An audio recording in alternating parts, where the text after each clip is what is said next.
Assalamualaikum warahmatullahi wabarakatuh. Salam guru penggerak, tergerak, bergerak, dan menggerakkan.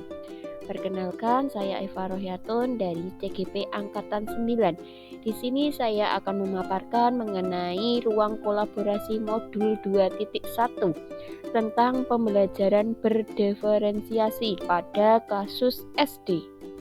Sebelumnya, perkenalkan fasilitator dan pengajar praktik kami. Fasilitator kami yaitu Ibu Rizkadar Rukmini SPD dan pengajar praktik kami yaitu Ibu Rofiana SPD. Selanjutnya kelompok kami terdiri dari yang pertama Ibu Muslimah SPD, Bapak Rizdianto SPD, dan saya sendiri Eva Rohyatun SPD. Baik Bapak Ibu guru hebat, sebelum kita masuk ke kasus, saya akan memaparkan terlebih dahulu apa itu pembelajaran berdiferensiasi.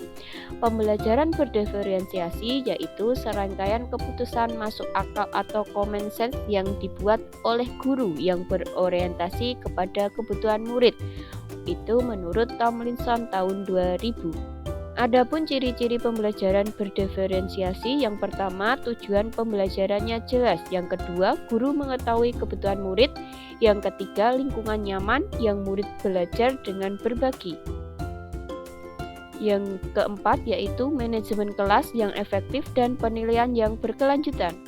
Selanjutnya, aspek kebutuhan siswa itu terdiri dari 3. Yang pertama, kesiapan belajar, yang kedua, minat belajar, dan yang ketiga adalah profil belajar.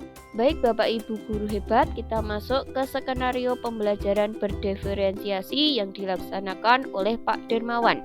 Pak Dermawan adalah guru sekolah dasar.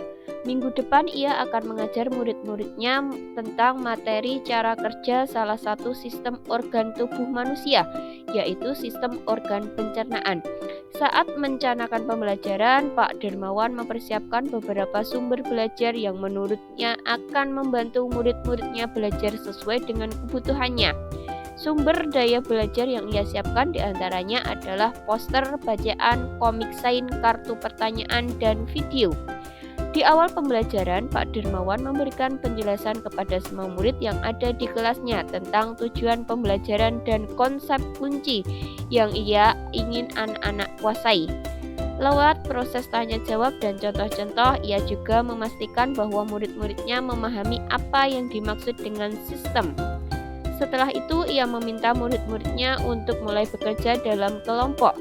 Untuk penugasan kali ini, Pak Dermawan telah mengelompokkan murid berdasarkan tingkat kemampuan murid membaca. Hal ini karena tugas pertama yang harus dilakukan oleh setiap kelompok adalah membaca materi bacaan terlebih dahulu.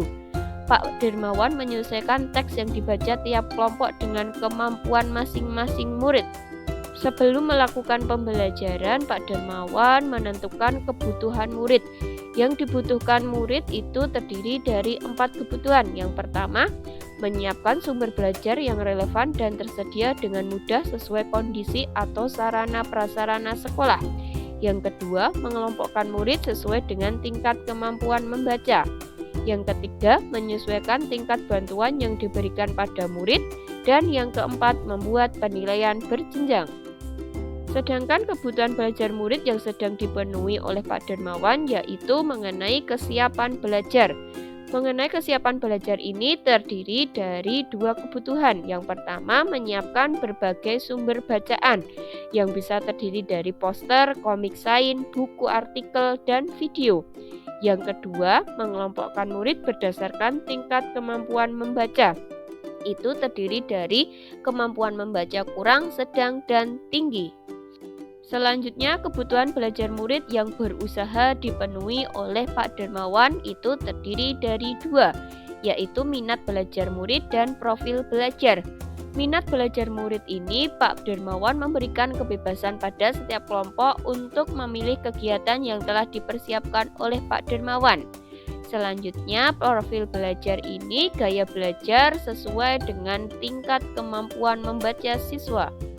Strategi yang diterapkan oleh Pak Dermawan yaitu 3 macam. Yang pertama, konten, yaitu variasi bahan belajar. Yang kedua, proses atau variasi proses pembelajaran. Yang ketiga, produk berupa variasi hasil kerja murid berupa narasi. Selanjutnya mengenai diferensiasi proses yang dilakukan Pak Dermawan. Yang pertama, membaca buku atau artikel atau komik dan sebagainya. Dalam pembelajaran ini, peserta didik mengamati poster atau diagram, terus mendiskusikannya dan kemudian membuat ringkasan untuk menunjukkan pemahaman tentang isi poster tersebut. Yang kedua, membuat sebuah cerita kreatif dari perspektif seorang makanan yang menarasikan alur pencernaan. Dalam proses ini, siswa mewawancarai petugas UKS. Yang ketiga, menjawab kartu-kartu pertanyaan. Dalam kegiatan ini, siswa menjawab kartu-kartu pertanyaan yang sudah disediakan oleh Pak Dermawan. Untuk selanjutnya yaitu diferensiasi produk.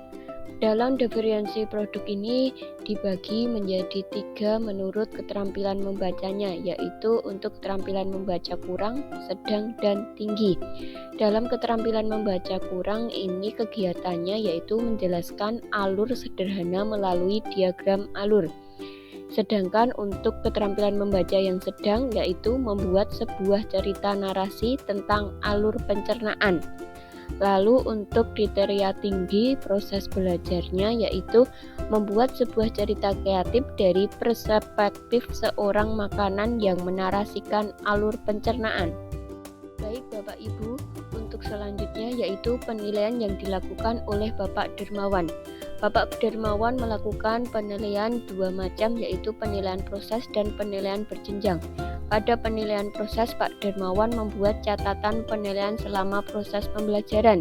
Sedangkan pada penilaian berjenjang, Pak Dermawan membuat penilaian berjenjang berdasarkan tingkat kemampuan murid. Rubrik penilaian yang digunakan oleh Bapak Dermawan yaitu untuk kemampuan membaca kurang, penjelasan singkat dengan menggunakan kosakata sederhana. Untuk kemampuan membaca sedang, penggunaan kosakata yang lebih bervariasi. Dan untuk kemampuan membaca tinggi, penggunaan perspektif seorang makanan dan dengan menggunakan kosakata lebih sulit. Untuk yang terakhir yaitu kesimpulan. Pembelajaran berdiferensiasi merupakan usaha terbaik guru untuk menyesuaikan proses pembelajaran di kelas dalam memenuhi kebutuhan murid dan berfokus pada kesiapan belajar, minat belajar murid, dan profil belajar murid. Dalam kasus ini, Pak Dermawan telah melakukan perencanaan, proses, dan penilaian berdiferensiasi untuk para muridnya walau dengan keterbatasan sarana prasarana. Baik Bapak Ibu guru hebat, itu tadi pemaparan dari kelompok kami, semoga bermanfaat. Salam guru penggerak, tergerak, bergerak, dan menggerakkan. Saya akhiri, wassalamualaikum warahmatullahi wabarakatuh.